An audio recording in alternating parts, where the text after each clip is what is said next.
Rais wa Marekani Donald Trump ameibua mjadala mkubwa zaidi wa kimataifa baada ya kutoa kauli kali kuhusu mustakabali wa Greenland, akisisitiza bila kusita kuwa Marekani inalazimika kulipata eneo hilo kwa misingi ya usalama wa kimkakati na maslahi ya muda mrefu ya taifa lake.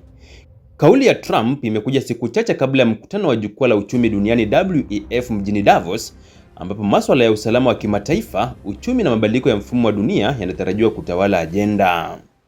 Trump alisema kuwa kwa zaidi ya miongo miwili, NATO imekuwa ikionya Denmark kuhusu umuhimu wa Greenland katika usanifu wa usalama wa Atlantic ya kaskazini na Arctic. Kwa mtazamo wake, hali ya sasa ya dunia imefanya suala la Greenland kuwa la dharura zaidi kuliko wakati mwingine wowote katika historia ya kisasa. Kauli hizi zinaibua maswali mapya kuhusu mustakabali wa mamlaka ya Denmark juu ya Greenland na nafasi ya Marekani katika eneo la Arctic, hasa wakati ushindani wa kijeshi na kiuchumi kati ya mataifa makubwa ukizidi kuongezeka.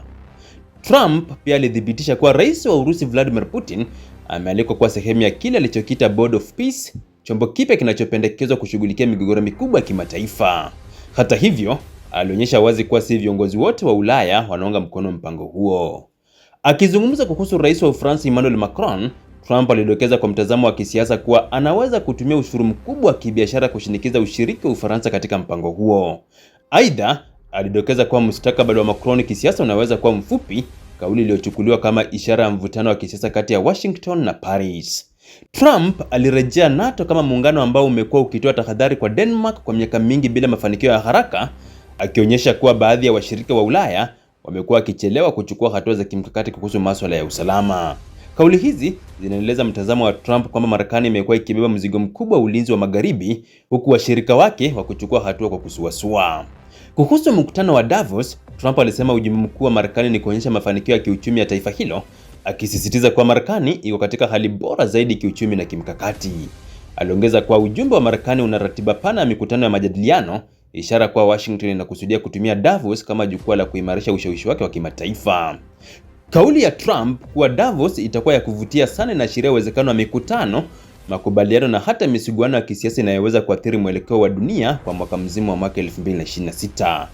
Trump pia aligusia mjadala wa tuzo ya amani ya Nobel, akidai kuwa Norway ina ushawishi mkubwa katika mchakato wa utoaji wa tuzo hiyo.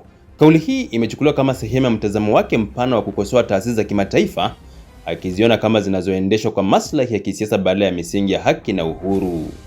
Kauli za Trump kuhusu Greenland, NATO, Ulaya na diplomasia ya kimataifa zinaonyesha kurejea kwa wazi kwa siasa za nguvu katika uhusiano wa kimataifa. Wakati dunia ikielekea katika mpangilio mpya wa kimataifa, matamshi haya yanaashiria kuwa masuala ya ardhi, usalama na ushawishi wa kimataifa yanarejea kuwa msingi wa maamuzi ya kisiasa, huku diplomasia ya kawaida ikipata changamoto kubwa zaidi.